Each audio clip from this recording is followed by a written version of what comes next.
behind screens, it's a plot to drop the IQ. Fighting amongst each other over rumors that don't like you. Prefer us trapped in melancholy with the wood ones of holly. Suggestions that obliterate to camouflage the folly. Attempted mental robbery, executed sloppily. The hypocrisy, this mockery, and walk the talk with me. Put the hands up to touch the Akasha, cause you know deep down there's something bigger than your wallet.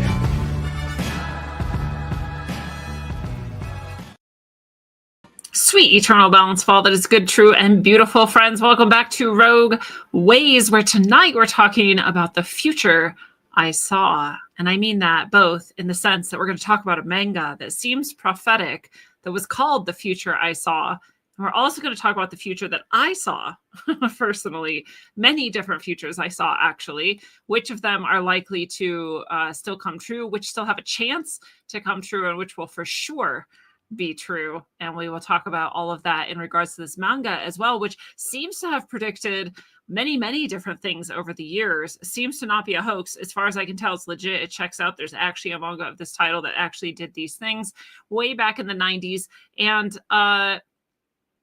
there's a few that haven't come true yet, and some have very specific dates attached to them, including what could be a cataclysmic event on, I believe, July 5th of this year, 2025.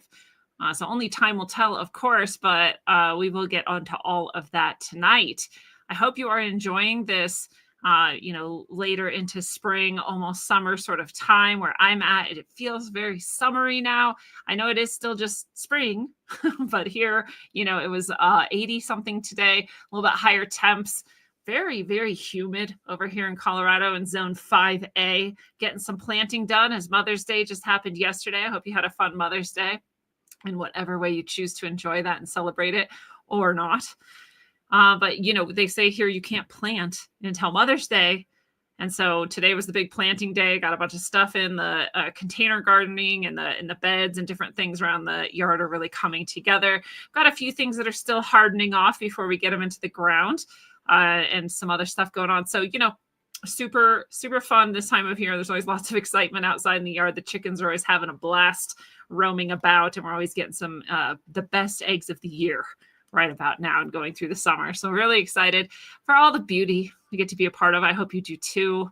I know that sometimes some of you may live in places where you don't feel like you have as much nature around you, or maybe you don't get to sort of be outside as often as you might like. But I hope you find times and ways to do so, because it is one of the ways that we keep ourselves in this divine connection that is always present, actually. We keep ourselves reminded of what actually matters and what's important. And it's not anything that's on the news. I do the winning report every week and talk about all the things going on in the world, but really it always comes back to this. You're alive. You're here for now. And all you can really do is take care of yourself and, choose things that are good, true, and beautiful for yourself. And ideally then be able to therefore propagate that energy in other ways around you. But really it just comes back to you, right? So I hope you're finding ways to keep connected to that truth and keep connected to that reality. There's probably no wars immediately around you. They're actually quite rare in the world. There's probably not a lot of immediate violence right around you. It's also actually quite rare in the world. There's probably mostly just pretty normal things, pretty normal people, and pretty beautiful things. Actually, pretty beautiful people, actually. And so hopefully you're taking time to connect with all of that. But without further ado, let's jump into the things today.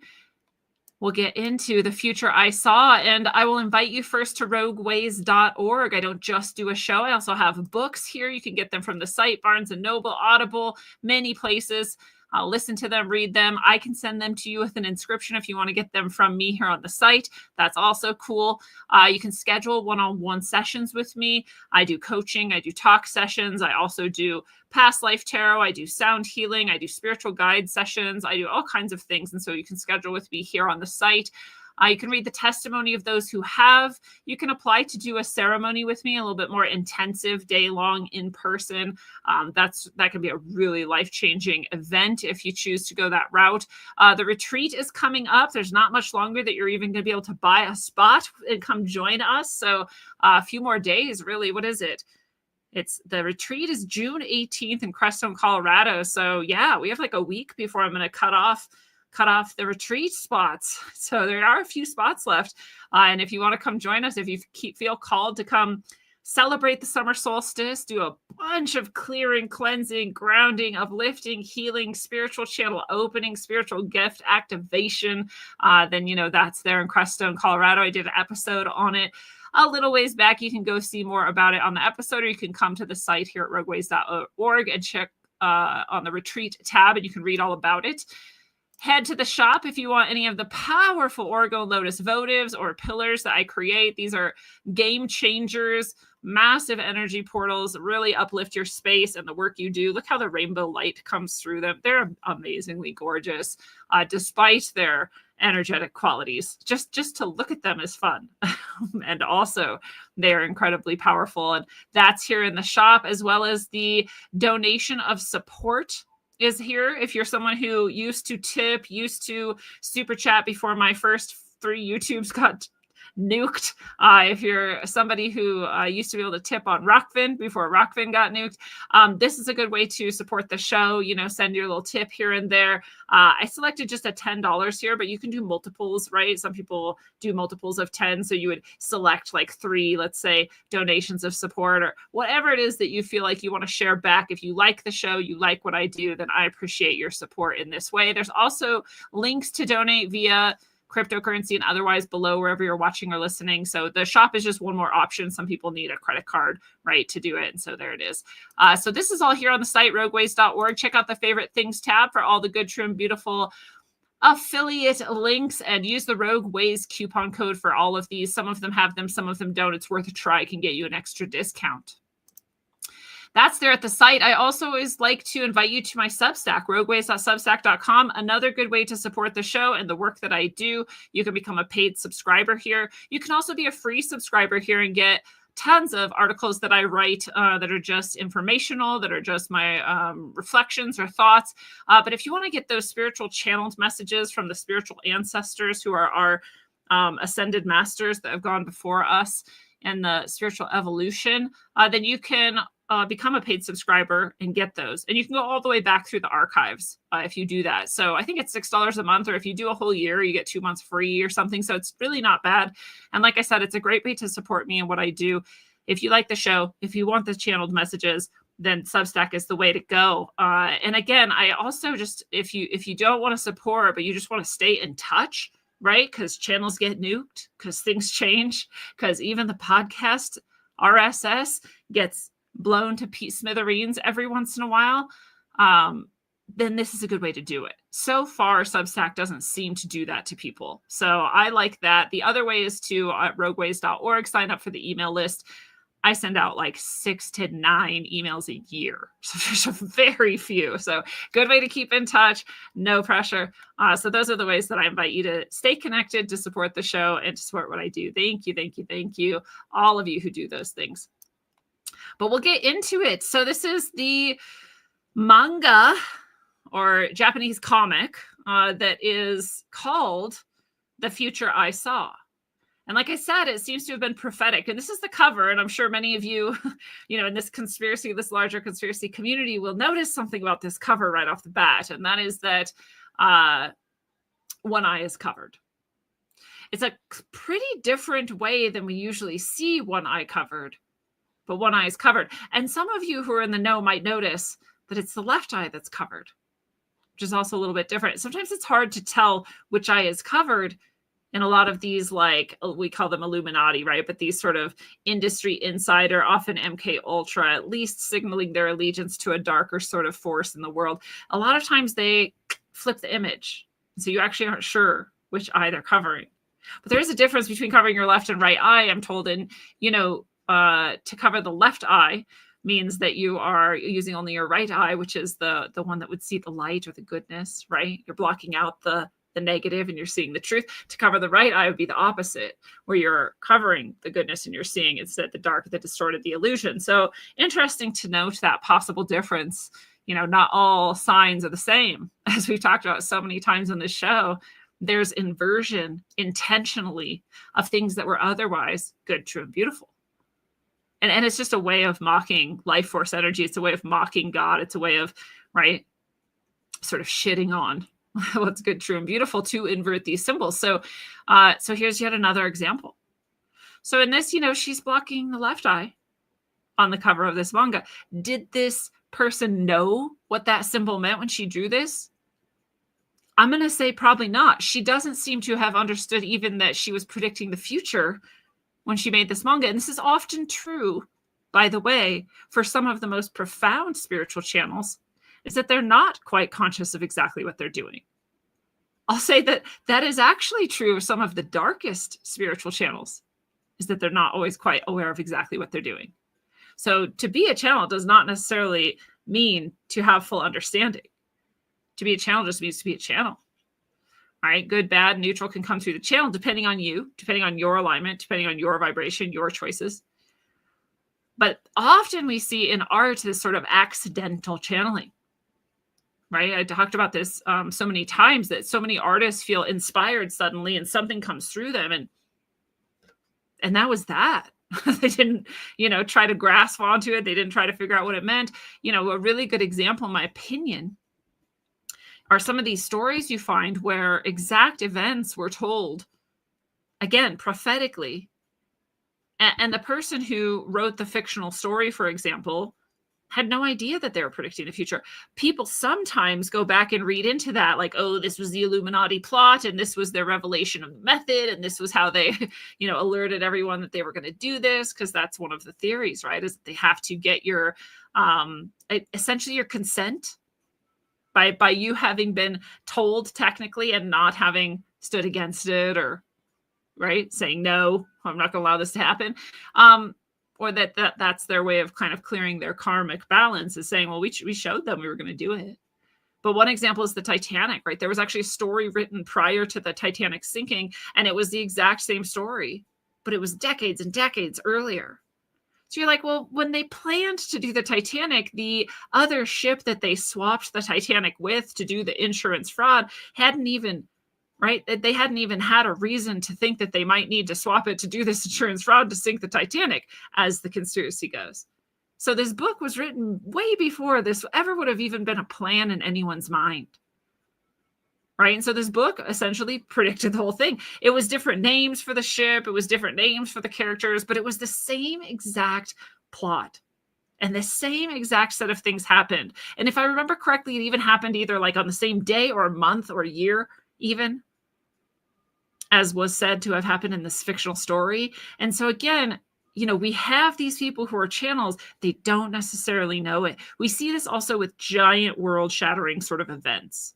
So for example, with 9/11, it's another one where you can find artists all over the place who seem to have predicted 9/11. They drew it, they wrote about it, they have it on their album cover, they had it in their lyrics. People dreamed about it in this mass consciousness experiment. They weren't looking for predictions. They weren't looking to see, things like, they were just trying to see, what people dream of and if there is any sort of trend in the consciousness, but they weren't expecting it to predict this world event. But the number of dreams that had planes crashing into buildings, or the idea of cabins being invaded with box cutters, or all the sort of elements that we were told, again, whatever actually happened, that's what we're told. That's the mass consciousness idea of what happened. And those themes showed up for months, weeks, and spiking in the days before 9/11. So it's not like these dreamers knew it.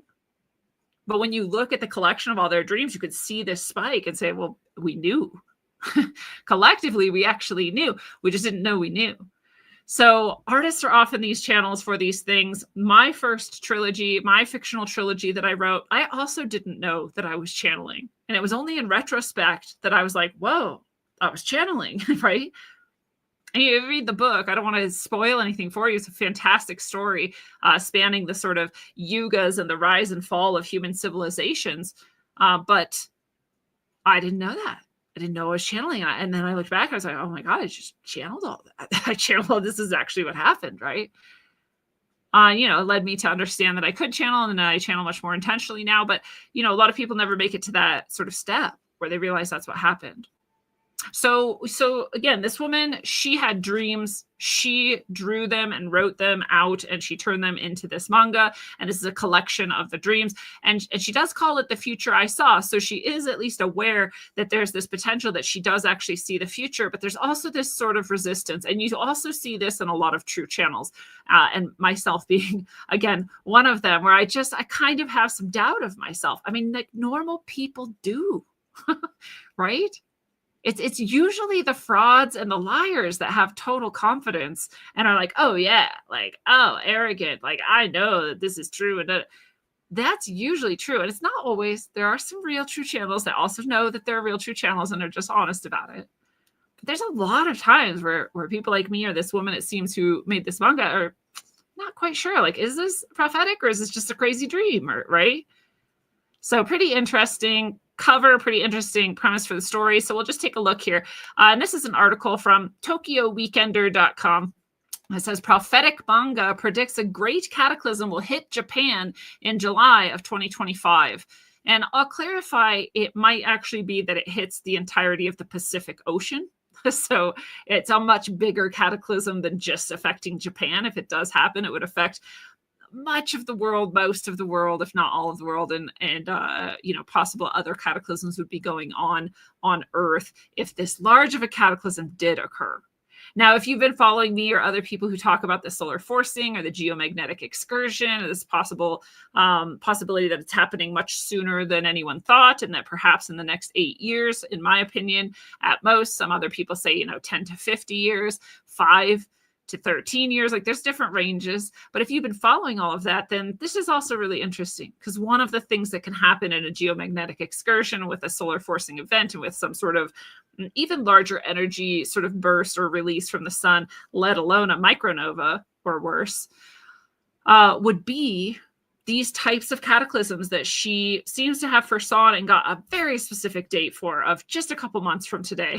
And I just heard about this like a week ago, right? And then I was guided to the show about it. So pretty short periods of time we're dealing with here. And as always, I'll say, I'm not telling you this to scare you or to make you think that you're going to die in July, or that anyone else is either. I just find this really interesting, and it very much could be that this happens in July. So this article says, a retired comic artist, Ryo Tatsuki, claims that she has been having prophetic dreams for close to 50 years now. In the early 1980s, she started recording her visions and their dates in a proper dream journal. And in 1999, she released a manga, Watashi ga Mita Mirai, The Future That I Saw, based on some of the entries in her dream journal. Legend goes that one day before the deadline, the author received a message in her dream that she then added to the cover. It read, March 2011, Great Disaster. So right before, the day before publishing, she had to add this to the cover. March 2011, Great Disaster. Remember, she's publishing this in 1999. Some people interpret it today as a prediction of the massive earthquake and tsunami that hit the Tohoku region on March 11th, 2011, which, obviously, I think like that's a pretty specific date to have put on the cover of March 11th, 2011, and 311 was there on the cover. Great disaster. Pretty specific. So again, a lot of prophecies are not that specific. They don't give you specific dates, right? And almost always when they do, those are the ones that don't happen. So like the prophecies that are like, oh yeah, pretty soon we're all going to have this like whatever event, like, and everyone's getting that same message, those tend to happen, right? But just like, it's not usually nailed down to a certain time. This is so specific. So 12 years before the tsunami and earthquake that took down Fukushima and caused this big radioactive disaster and affected the entire Pacific Ocean, it was a worldwide concern, and anyone alive remembers it. 12 years before that, she seems to have predicted this, the great disaster of March 2011. Very, very interesting. But now Tatsuki is saying Japan will experience an even bigger disaster in July of 2025.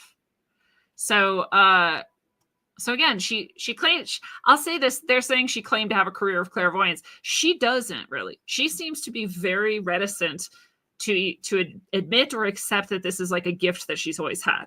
It seems like the more it goes, the further it goes, and the more things come true, the more she's like, okay, I'll acknowledge that's weird and that's prophetic. But she was never trying to be a prophet, and she wasn't ever trying to seemingly capitalize off of it. as far as I can tell. So, according to a 2021 complete re-release of this manga, among the many things Satsuki predicted was the passing of the Queen band frontman Freddie Mercury 15 years before it happened, and the death of Princess Diana 5 years before the tragic events in Paris in 1997. She seems to dream about death a lot, they say here in this article. Of course, I mean, most prophecy does have to do, unfortunately, with sort of disaster like this. We don't seem to mind as much when things are good, so it doesn't create as big of a psychic event for people who are sensitive to pick up on, right? It's usually the bad stuff. It's just like when I do, past life tarot readings with people, almost always the life that comes up is like pretty dark, pretty hard, some negative things going on, right? Kind of heavy, because that's the one that needs to be dealt with. Like, we could find lots of good lives, but like, why bother, right? So like, if we're going to be here to heal, like, let's get into it. And it's sort of like this for these prophetic events too. So she seems to dream about death a lot. They say in one case, they say she was in some kind of cave with a girl she didn't know, only to later discover it was a World War II era air raid shelter at an unidentified park in Yokohama. Later, she heard on the news that a chopped up body wearing the same clothes she saw in the dream was found in the man-made cave. Pretty depressing, right? But she seemed to be connected and had some sort of communication with this passed on little girl who ended up dead in this bomb shelter. Other times, death was even more veiled, like in the dream where she visited her family home in the countryside and came to a crossroad where instead of grapes, she saw a field of loquats, which is a symbol of misfortune in Japan, or according to some folklore of Japan area. Satsuki interprets this as a premonition about her uncle's later death. These are the kind of things that like you might have experienced where the message to you seems somewhat clear, but to someone else, it might seem like, I don't know, like that could mean anything, right? But, to you, if a crossroads means death, which it does to many people, and if loquats mean misfortune, which it apparently does in that area, then you would interpret that dream possibly as this way. And if your uncle died in that exact place, like, a little bit later, you might have said, yeah, that was prophetic. A lot of times our channel, receives the symbols in the ways that we will understand them. We aren't sent symbols that we wouldn't get anything out of, because that's not helpful, right? Our subconscious and our superconscious are talking to us in a very specific way that, there's a good chance we will at least understand something about it. So this is why, dream interpretation and vision interpretation, receiving messages from the spiritual side of things is a very personal thing. You can work with people, you could look up stuff, you could see what the sort of consensus is. It's not harmful, but it's more helpful to just say, what does this mean to me, actually? Because this message is for me. So how do I interpret this, right? How do I feel about this thing? What does it remind me of? What does it make me think of? So it says, even when she isn't foreseeing death, Satsuki rarely foretells anything good. Again, we talked about why that might be true. It says, including the time she reportedly predicted her friend being dumped with the phrase, "I don't dislike you, but I don't love you." And apparently that came true. Here's some of the damage of the tsunami. God, that was so crazy.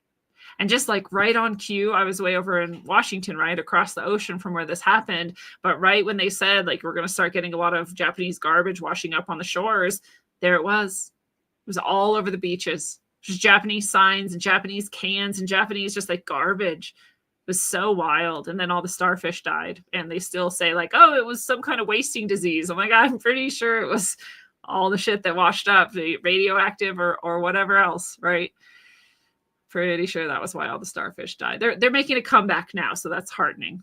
But all right, so it says, after the tragic events of the 2011 Tohoku earthquake and tsunami that resulted in 20,000 deaths. God, that was huge. Japan just seems to get like messed with all throughout history. So 20,000 deaths.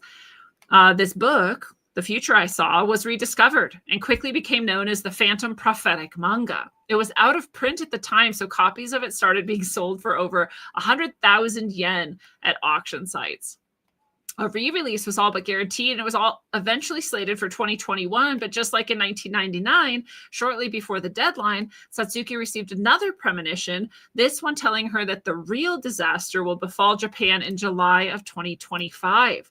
So really interesting, right? Before this first publishing went out in 1999, she was essentially told to add that to the cover. Then it actually happened, this tsunami, this devastation, 20,000 people dying in 2011.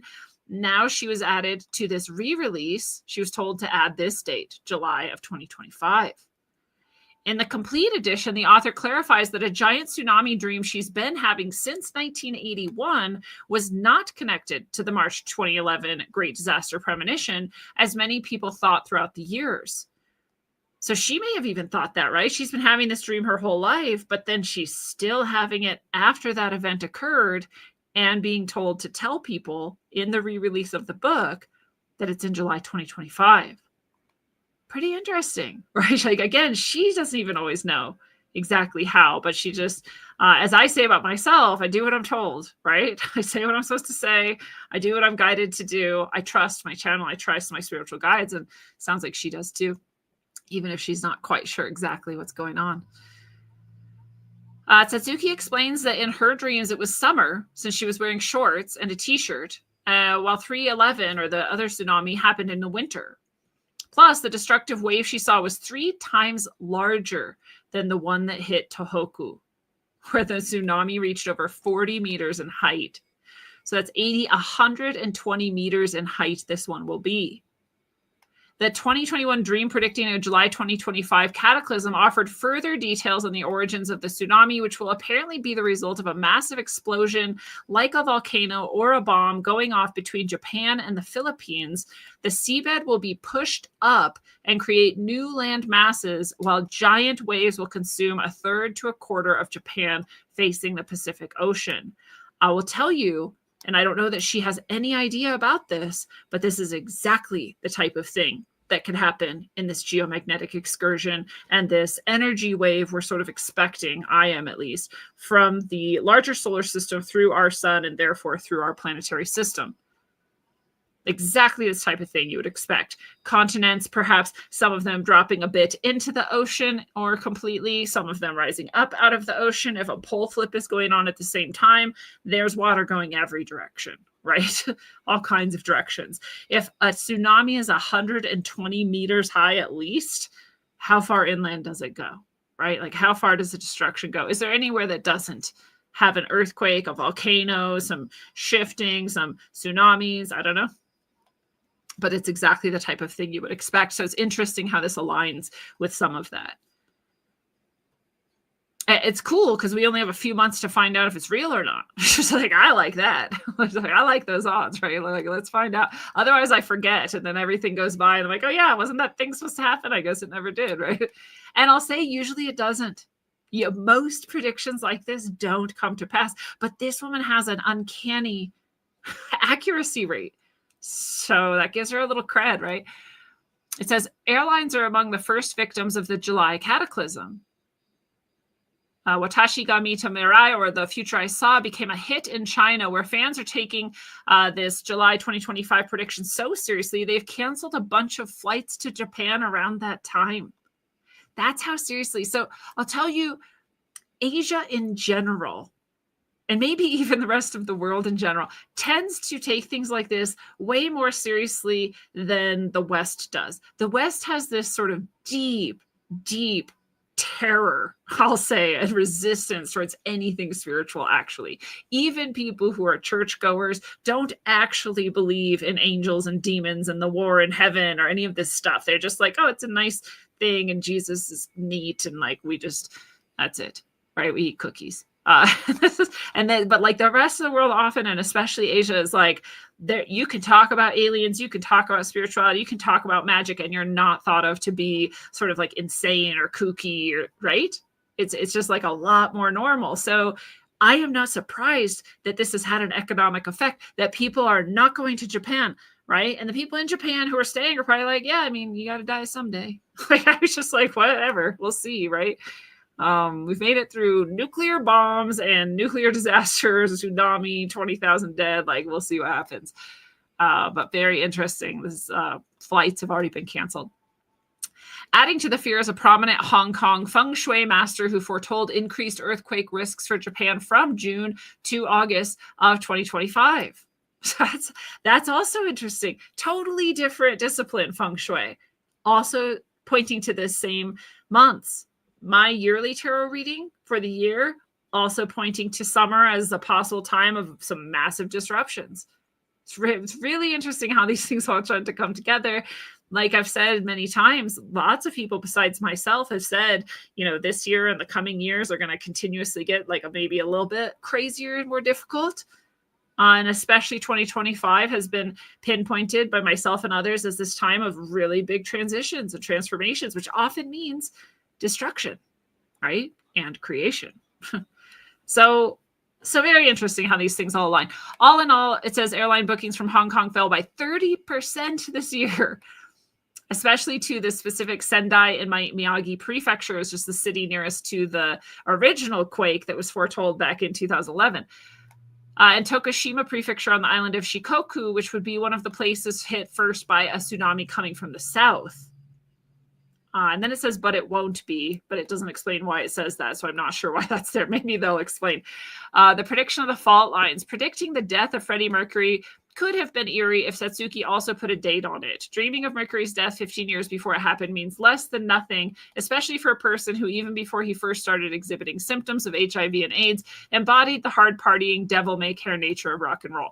They're not wrong there, right? And this is the sort of thing I appreciate, is having this sort of skeptical attitude of like, how easy is it to predict some things? Like, it's pretty easy to predict that the Clintons might kill more people for getting in their way. It's easy to predict, the way that Israel may behave or China may behave. So, you could make some pretty safe bets and then garner a name for yourself. But I'm going to say again, nailing March of 2011 as a date for this tsunami that hit, that's pretty accurate. So yeah, they might not be wrong. They have a point here with Freddie Mercury. Still could be a genuine prediction she had as well, right? So you still could have a premonitory dream or an experience like this, and that doesn't mean that like necessarily what you predicted was crazy to have guessed, right? They could both be true. It says, as for the park killing, I'm not sure what that means. I think this is translated. The story in the manga apparently changed a few details out of respect for the victim, so it's difficult to verify. I think they're talking about the girl found in the cave. And then it talks about the loquats and the uncle, and we kind of talked about that too. That's a very personal prediction to make, and the symbols are very personal as well. So it's not really super smoking gun quality, right? Throughout the complete edition of Watashi ga Mita Mirai, or The Future I Saw, Tatsuki is constantly hedging her predictions by saying that a lot of her dreams are symbolic.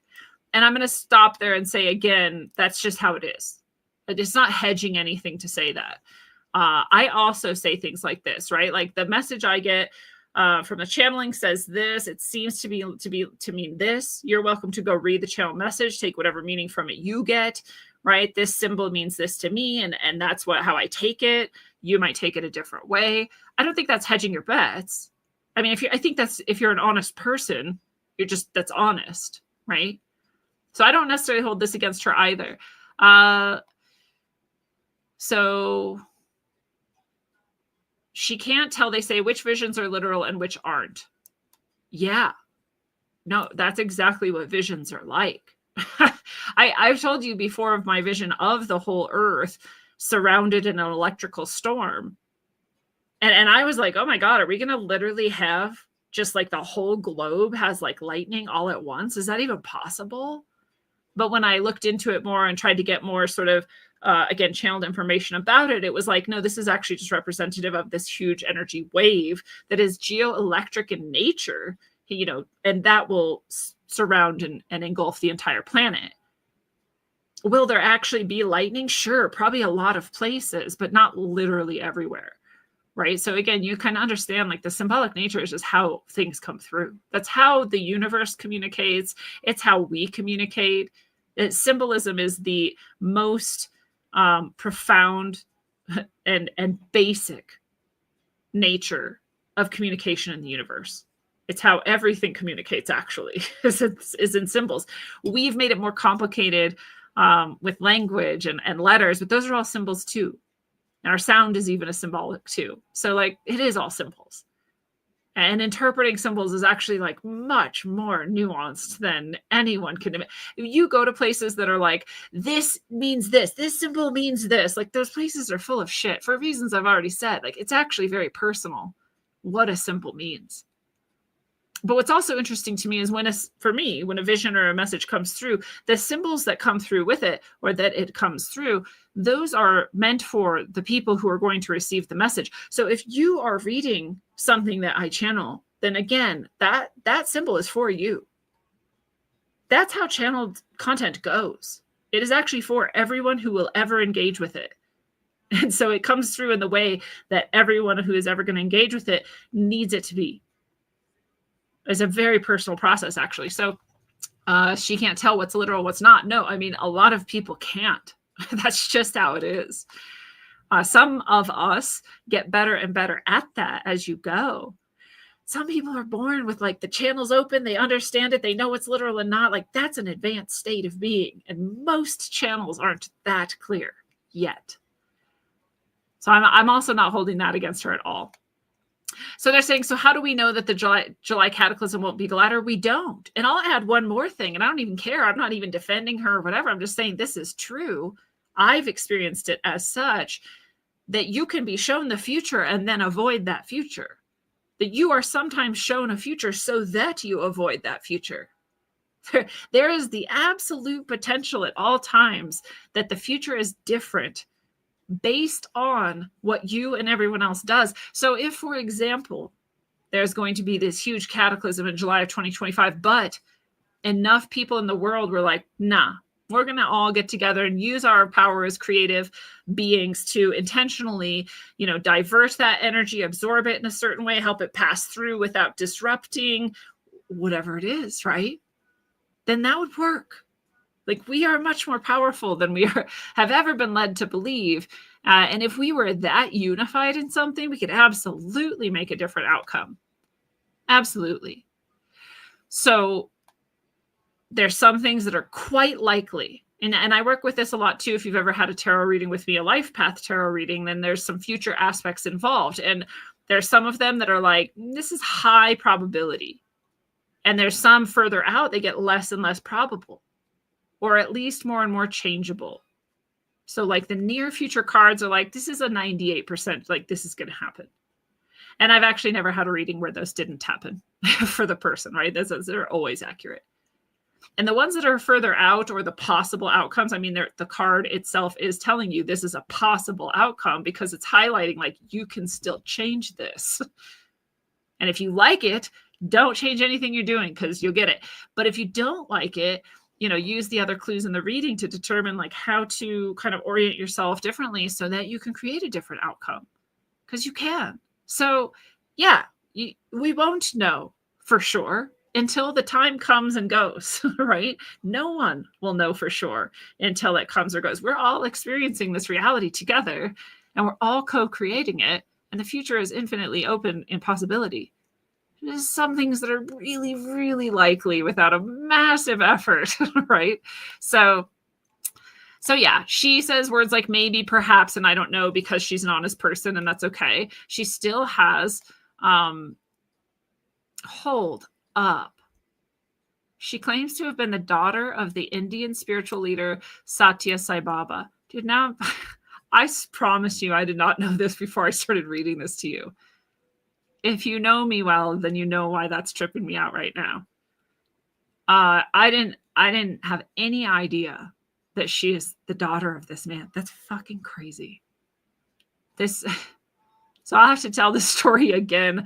I'm probably going to wait towards the end of the episode to tell you again that Satya Sai Baba embodied in front of me through a human being and told me that the world was going to go through the cataclysms and the changes starting in 2020 when things would become very difficult, get more and more difficult. And by 2033, we will have returned to Christ consciousness and gotten through all of the disasters. I had no idea that this woman was his daughter. It's blowing my mind. Live on air. blowing my mind, tripping me out. Crazy. It's like she really should be more comfortable in her predictive powers. No, just because you're the daughter of an amazingly advanced ascended master does not mean you are automatically like in the club. Like you have to do your own work and be your own soul path. Like that means nothing. I mean, you're lucky. You're an advanced soul because you're like around that type of advanced being. That's amazing, but wild. I don't know if that's like a metaphorical statement. Like she's the daughter of this spiritual leader because she like learned from him about spiritualism and follows him as her sort of spiritual leader, or she's literally like born of his seed. Like, you know, like I'm not sure, but I want to find out. It's wild to me. Because again, just whatever version of that it means, this is too big of a synchronicity for me to ignore. Just way too big. It's also no accident we're doing this retreat like a month before this may happen. The whole point of the retreat is to sort of be prepared for this period of time, right? As spiritual beings, as people who are going to remain in the world while these changes go on. The whole point of the retreat. This is amazing to me. All right. So,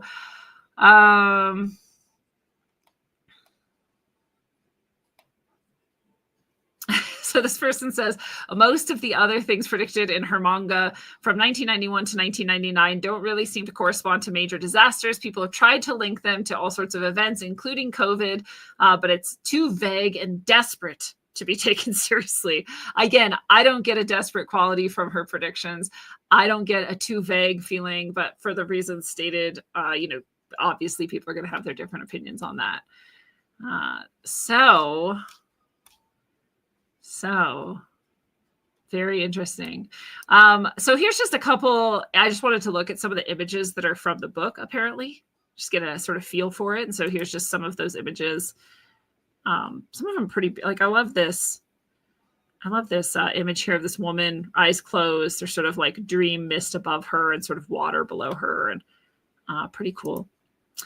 But again, there's the cover. We saw the one eye symbol there. We see I found the 311 date somewhere in here, but I think you have to be Japanese to really get it. But there's all these different sort of images and cards for the possible future disasters or future experiences that may happen. Here's an image of where that sort of quake is supposed to come, that new land emerge out of the sea, and more. And I'll tell you again, she talks about seeing two dragons sort of fighting. And so even though there's like maybe this quake epicenter just south of Japan, she talks about how the whole Pacific Ocean will actually have new land, or that might be, again, as she says, because she's not sure, that might be the meaning of these two dragons fighting over the ocean, is that's where new land will emerge also in the middle of the Pacific. So that seems to be kind of outlined here. I'm going to take that as what that means on this image that you're seeing. If you can zoom in, I don't know if you can see it, but there's a very slight outline where my mouse is and another one right above that. It's just kind of a large part of the Pacific to have new land masses. And this is also where Lemuria of old was alleged to be, right? And where it sank into the ocean. And it's always been really fascinating to me that the Pacific is half of the globe. And there's like almost nothing there. They're like, that's weird. And if there was a pole shift, it could become true that is also like the new North Pole. That's actually where the North Pole is kind of headed, that direction right now. So that could be where it ends up. And that's also interesting. So there's a lot going on here. And so it's interesting how it all sort of aligns. So these are just some of the images of the text, and we'll move on. Here's more of the predictions that came through seemingly from this manga.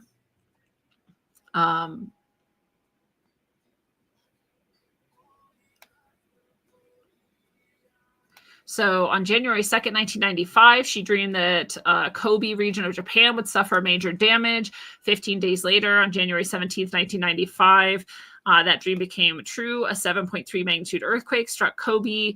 6,000 people were killed and 40,000 injured. Crazy. That's another huge one.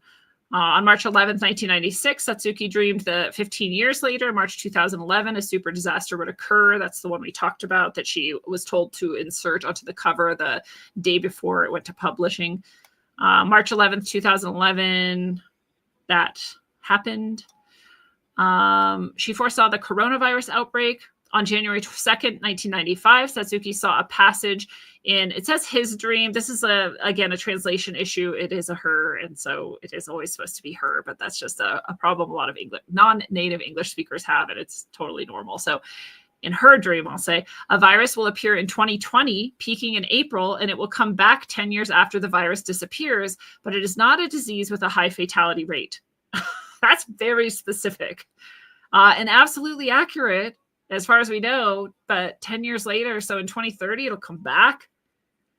We'll see. Again, I lean much more towards this is an electromagnetic thing. This illness is an electromagnetic illness, that the coronavirus, the aspects of it that were real were, geomagnetic related, and this sort of geomagnetic field weakening and more radiation coming in. And it was new for us to have that high level dose of radiation. And so that makes you sick, right? All of the symptoms of it are radiation poison related, which is very interesting to note. So that's my personal opinion of what it actually was. And so if it happens again 10 years later, may indicate again a further weakening of the field, or who knows what.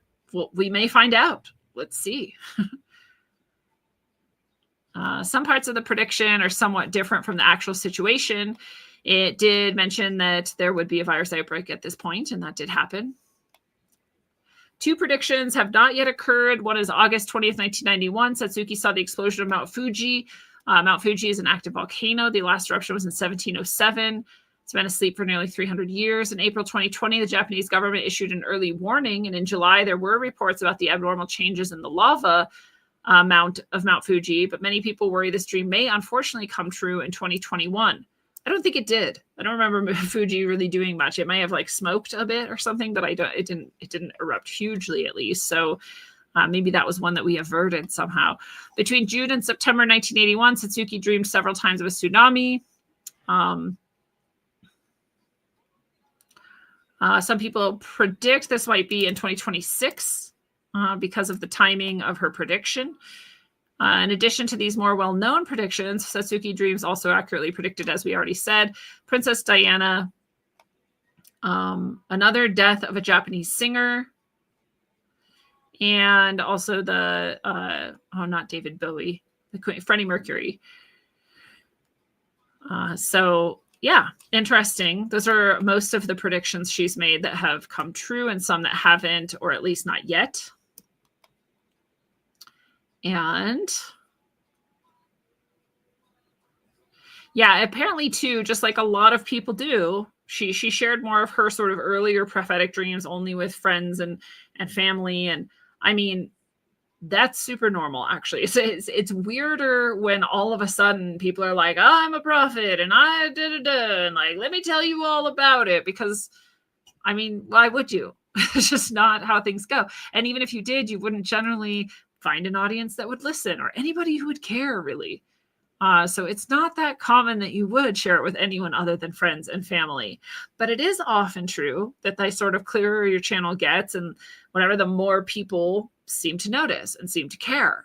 And so it's a pretty common trend, actually. The trend she's followed is pretty common from what I see of spiritual workers, light workers, people who are sensitive, whatever you want to call it, psychics, prophets, actual ones, right? The fake ones are very different, but the real ones tend to go like this. So she does have some other publications earlier on. There may be some hints of prophecies in some of those, but the future I saw was specifically shared to mention all of these dreams she had that she believes may have been prophetic. I'm going to say again, I really relate. I have prophetic dreams sometimes, and I don't always know which ones are prophetic and which aren't. So sometimes I err on the side of caution, and I'm like, hey, I had this dream about you, just so you know, right? Just in case it matters. I don't know if it's prophetic or not.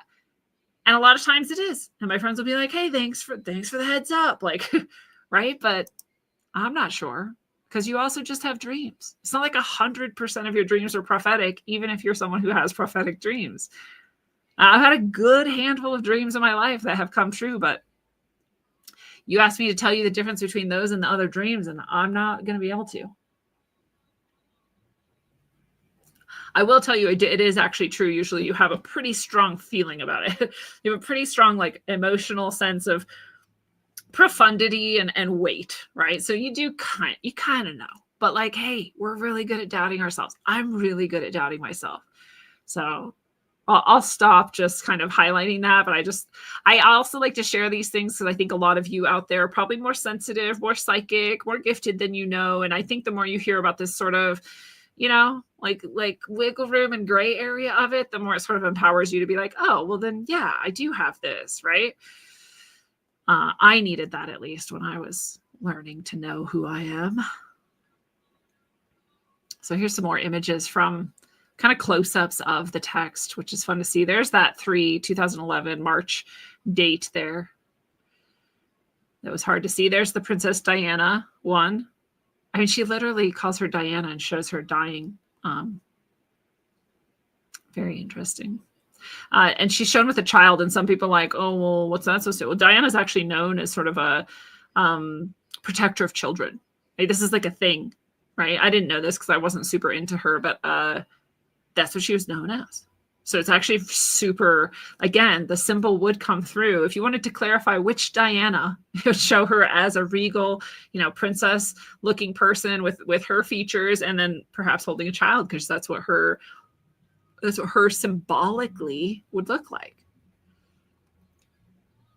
Pretty interesting. There's Fuji smoking, possibly erupting.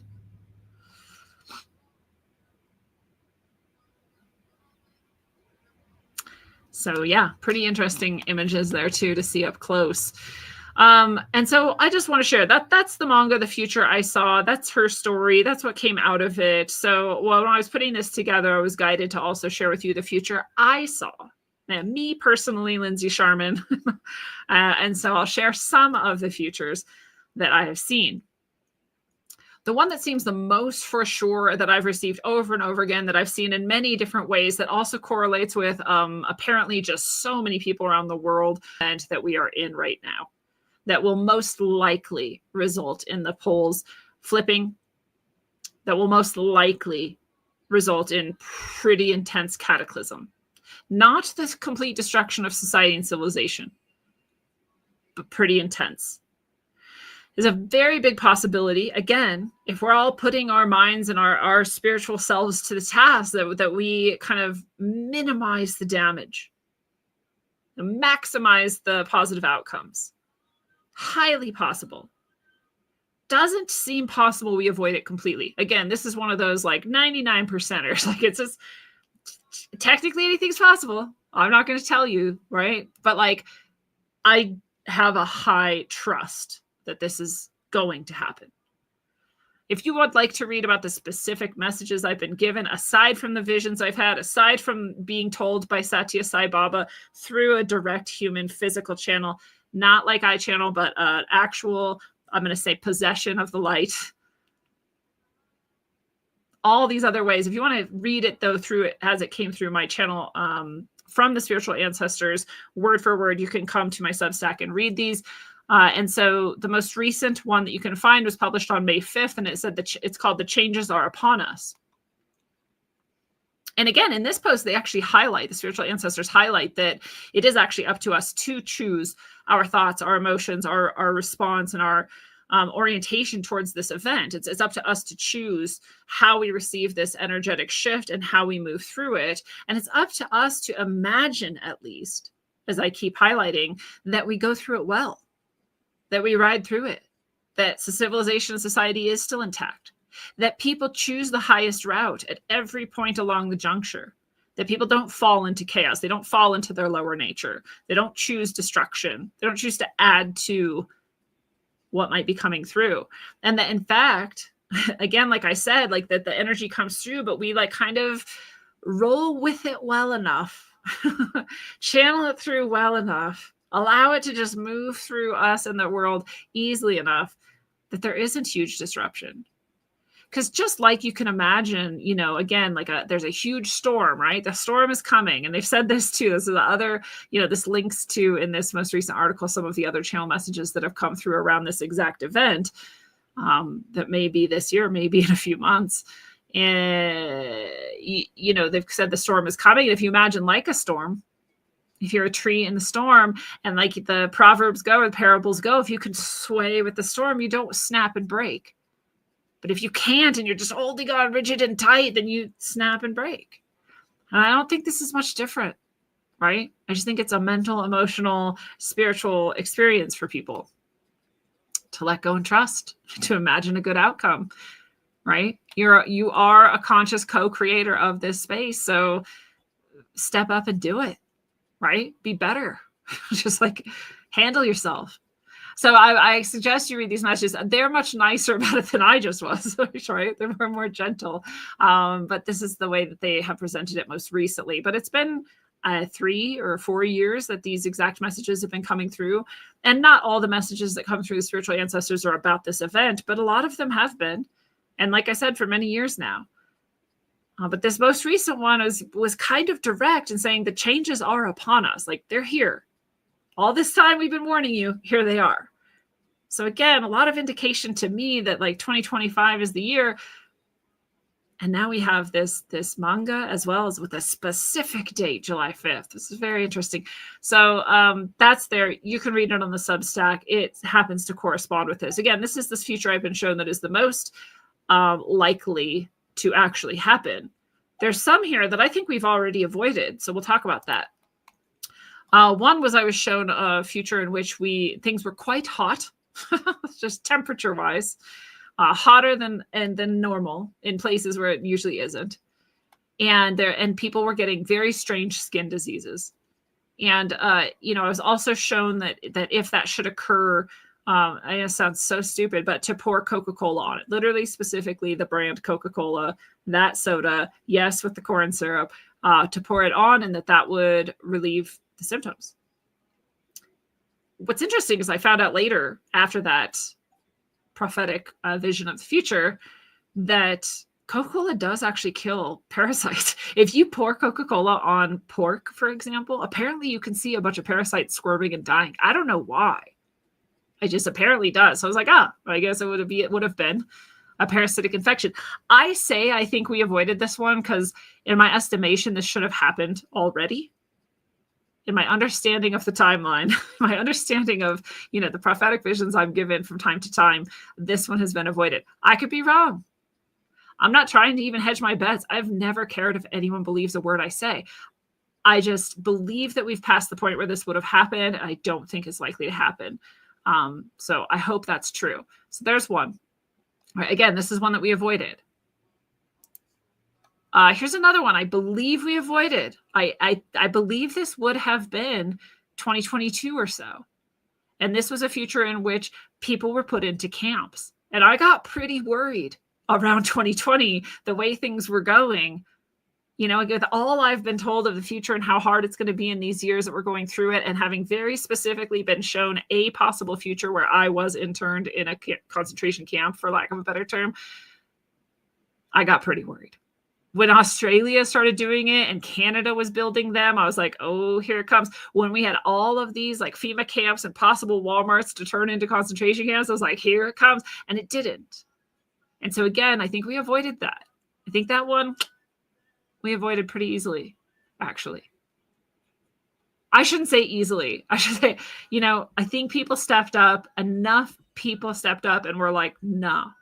This is not only not real, I'm not even putting on a mask, and I'm definitely not getting injected, and come and try and take me to a concentration camp, see what happens. And when people have that non-compliance attitude, no one can actually force any given future on you, right? So this is a more direct example of how you can create your future, of how you can choose a different outcome. But if you think about this, it was a vision I was given in like 2016. That was still pretty far off. It was a likely possibility. It's just when things came down to it, I think enough people saw through it that we avoided that outcome. I don't think there's concentration camps in our future. And again, I could be wrong. We could both have the skin disease and the hot days and this concentration camp coming up in the next 8 years. Because like Satya Sai Baba said when he came through the person and told me of the future, it's going to get harder and harder. So I could be totally wrong about these futures having passed and not occurred. But I hope I'm right in my interpretation of when they should have happened, if they were going to happen. So that's one of them. There's another I think we avoided before we get to one more that I'm quite positive will happen. And it's a good one. We're going to end on a good note here. So here's another concentration camp, skin disease. I think we avoided those. One more I think we avoided was Chinese troops literally on American soil. And I think it was a narrow miss. And I think this was happening during COVID. And I think you can put it together. And I talked about it at the time as well. And I said at the time, I think we're avoiding a really negative future I saw. And this one I was shown even further back. This I was shown, I think, in like 2006. I'd have to go back and check my journals. But, I knew it was a vision. I knew it was supposedly the future. And I knew it was possible. And there was Chinese soldiers everywhere, especially near the Canadian border and the Mexican border. So, when I talked to people about this vision in general, they're like, there's no way China would get here. Like they're way across the ocean and that's crazy. But if you remember around 2021 or so, there was 1 million container ships floating off the coasts. Canada had been training massive amounts of Chinese soldiers right on our northern border. So I was like, is this it? Like, is this how they get through? Is they are just happen to be training in Canada and then perhaps they're filled these container ships with troops instead of goods and they're about to right, unload and storm? And it still sounds crazy, but it was very interesting. Again, just like the concentration camp one, I was like, well, here we are. Like, it's going to happen or not right now, right? And then it didn't. And the same with the Chinese troops. So I was like, this could happen, and it didn't. And I'm so glad. It's so interesting because, again, for both of those, the awareness was actually raised around this. There were actually people who were calling attention to, hey, why are there Chinese troops on our borders? Are we paying attention, right? There were people calling attention to, what are all these cargo ships doing out here? Could it be some sort of a trap? And so we were paying attention. And it is true that if enough people are conscious of something, we often avoid it. And this is true when we see the sort of actual predictive programming that the evil forces put out via popular media sometimes of their sort of intended false flags. And enough people notice those patterns, those ones don't happen. But when we don't notice, those ones do happen. And then we can look afterwards and say, oh, look, here were the signs. Right? And so we get better and better at this pattern recognition. These people tell us what they're going to do ahead of time. We get better and better at noticing. And when enough of us notice, they can't pull it off anymore. So it might actually be true, that thing we were talking about putting out this content and saying, look, we told you and you didn't say no. It might actually be true that we do actually need to notice and say, like, no, we're not doing that. Right? And I think that's as simple as visualizing the future you do want to happen, visualizing the outcome you do think is technically possible, even if it seems far-fetched to you, right? So I say, okay, sure, a huge energy wave is coming through, but it doesn't have to destroy civilization. It could disrupt some things just enough to allow us to say, hey, let's do better than we ever have done before. If we're going to build, if we're going to let go of all of this, let's do it better than we ever have before. Right? It could be the wake-up call we need to say, we better actually come together in decentralized communities to be able to continuously overcome possible disasters. They're going to happen, right? From time to time. In fact, cyclically, in fact, predictably, but that's another story. So let's do better. Right? We have all the technology we need to do quite well with any level of disaster. Sure, people are always going to die, but we don't have to lose everything. And so we can just imagine that, right? Imagine people actually choosing the highest path. Imagine people coming together. Imagine, in fact, the whole world finally realizes we're just one group of people here on this earth, and we can do better than this. We can all respect each other's sovereignty, and we can all do better than this. We can all be decentralized and get through any challenge we face We have the technology and the means to do it. We have the intelligence to do it. I think at this point in history, we're having this mass awakening of consciousness and spiritual awareness, and we have the actual means to choose that for ourselves. So China didn't invade yet, and hopefully they won't. But what I have also been shown, and this one was not in any way a guess. This one was not in any way, maybe this is how it will go. This, I was shown that at the end of this current life, that I was taken to the center of the universe. And when I was brought back, I was told to choose a timeline. And the timeline that I chose was the one I said, the best for myself and everyone else. And this is that one. And at the end of this timeline, I saw the very, very end of my life, and I was in a techno utopia. And I know I hated it. I was like, what? There's no such thing. The robocalypse is coming. The AI is going to kill us all. There's no such thing. But this is what I was shown. This is what I actually experienced coming into this timeline at the end of this life, and then moving backwards in time back to my 16-year-old body in this new timeline. And it was a technological utopia.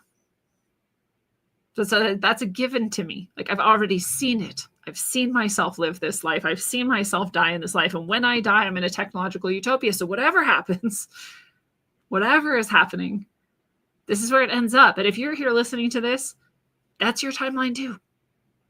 So imagine it. Imagine it as good as it can be. Imagine that we have technology set up in a way that is actually beautiful, actually in alignment with all natural laws, actually serving humanity, not destructive in any way, not loud, not ugly, freeing people to actually do and be a human being, right?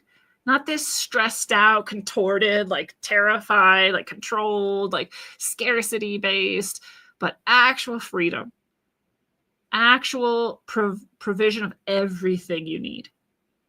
Free energy, and therefore free everything, and actual harmony with nature.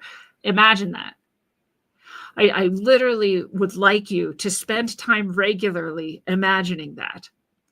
Not how we get there. It's not up to you. It doesn't matter. But just that it occurs. And as the spiritual ancestors say in that most recent Substack channeled message, that the change is upon us, that actually matters. That actually creates the timeline that you would like to be on. It actually draws it to you. It actually, because there's infinite timelines. There's one where the Chinese invaded. There's one where we all had skin lesions, and some of us knew to pour Coca-Cola on them. There's a timeline where I was in an internment camp, but I'm not on those timelines. I avoided those ones, right? And I am on the one where we reach this place where actually things truly are good, true, and beautiful. If you can't even imagine it, I'm sorry, you're genuinely lost. Right? It doesn't mean you have to automatically believe in it right now because I said so. No, but just at least imagine that it's possible. And then again, please do so regularly. Create that for yourself. Again, I don't really care what you do. It's none of my business actually. And it's not my goal in life to get you to do a certain thing. Right? Again, I don't care if you believe the things that I experience and know is true. It doesn't matter to me, where you go from here, what you do. And I love you. I hope you do great. But I also know that if you give yourself the time and the space to actually do this and imagine this, that it actually matters for you and actually for everyone else too. So we can bring more and more people with us into this timeline, right? So that's where I'm going. I hope you're going with me. And I'll just say again, how crazy it is to me that woman is daughter. I'm going to try to find out what that actually means and what type of daughter she is to him. It's just, either way, it's blowing my mind. But that she was a daughter of Satya Sai Baba. Again, I didn't know who that was. Never heard of the guy. Was at a place I didn't want to be at, listening to a talk that was vaguely interesting to me in a group of 20 people at a spiritual fair that, again, I didn't want to be at, didn't believe in that, thought it was stupid. And a glowing light ball came through the wall and dropped into the head of a man. And the whole mannerism changed. I see auras. His aura changed. I knew exactly what was happening. I don't know if anyone else there did. This man started channeling, direct channeling. I don't have a better word for it than that. But this is, again, very rare. No matter who is channeling what or how they're doing it, it is not this almost ever. Highly rare. Oh, totally possible. She's like super rare.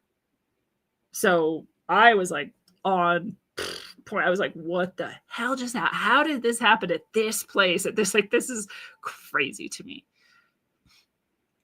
And I'm not like unaware at this point that that can happen. I just know that it doesn't. I know enough to know it doesn't. I haven't interacted with enough spiritual beings and never in this way, right? But tons of experiences interacting with light balls, with consciousnesses, with visions, with all sorts of stuff, and never in this way. Channelers, all sorts of things. Most of them are false. Most of them are fake. Most of them, even if they're not fake or not channeling good things, that's just true. And here this happened, and it was good, true, and beautiful, and it was a direct channeling of this being I'd never even heard of, which was Satya Sai Baba. And what he said was, starting in 2020, things are going to get rough, things are going to get worse, things are going to get harder and harder. You might think that you are lost and forsaken and that all hope is lost, but don't give up and don't believe that, for I am with you. And Christ consciousness is with you. And Christ consciousness will, in fact, return to earth in 2033. So he gave 2 specific dates, and then the light bulb popped out of his head and left. And the man shook and said, that wasn't me. That was Satya Sai Baba. I was like, who's Sai Baba? Now I need to know. Like, I have to figure this out. And so that changed my life forever. And I've been sharing it when it is seemingly pertinent to do so since then. And lately it seems like I'm talking about it all the time because, again, the changes are upon us. 2020, there it went. There was COVID. That was the beginning, as he predicted. 2033 is 8 years away. If some major things are going down in 2025, we still have a handful of years before it's fully over, I'll say. But again, our pathway through that might be easier than we know. Again, we've already avoided some of what was perhaps going to be horrible in this time, in my opinion. And so we can imagine that no matter what the changes and transformations are, we get through it. And as I've said so many times before, you can look at any disaster in history and you can find the people who just somehow got through it and just were hardly scathed by it. Bombs going off, wars being fought around them, earthquakes, tsunamis. There's 20,000 people died, but what about all the people who didn't? Like, what were they doing, right? Why? Because there's always a path through anything. And you can say to yourself, why not me? Or you could say the opposite. There's plenty of people who are like, I don't want to be here for it. I hope I die. And they probably will. That's cool. It's fine. No judgment. Totally fine. But if you're going to be here for it, you can be like, cool, well then build me the path through. I know that I'll find it, right? Guide me through. I trust you, universe, to guide me through. And again, spend time imagining that it doesn't matter what happens, who knows what it'll be, but I'll find my way through. And imagine that it doesn't matter what happens. In the end, we have our utopia. We have Christ consciousness returning. I don't know what could be better than that. So I'm down for the ride. I hope you are too. And until you are, travel well. Aim for balance, and always look inside first. Yeah,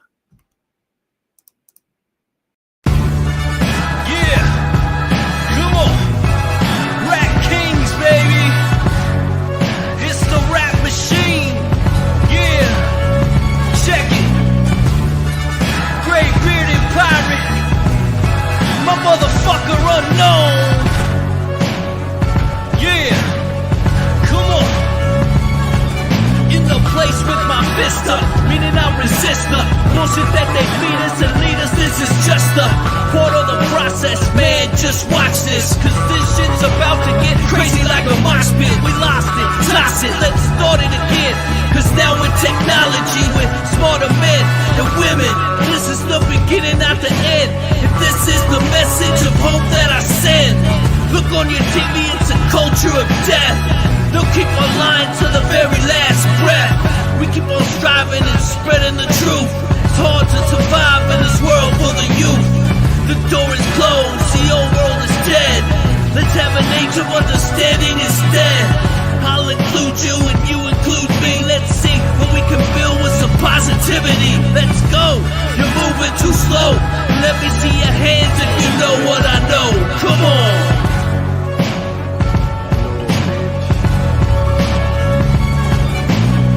rap like Mummy, ain't no dummy in my rhyming. Started flowing freestyling, now they rhyming loud silence. On with the violence, bodies piling with the gray-bearded pirate. On your TV in 4K 3D virtual reality. Casualty of urban warfare. I know but I'm not scared, just prepared and aware. Shining my light through the tunnel of hope. Into the rope, but I'ma give it one more pull till the family is full. Take the bull by the horns and lead it to the slaughter. That would be harder and you would be softer. Sometimes I'm a monster and you forever imposter with your champagne and lobster. This royalty, the way it was supposed to be. Hopefully the new door opens and the old one closes with way more focus and growth to mold us, and the truth that they should have told us.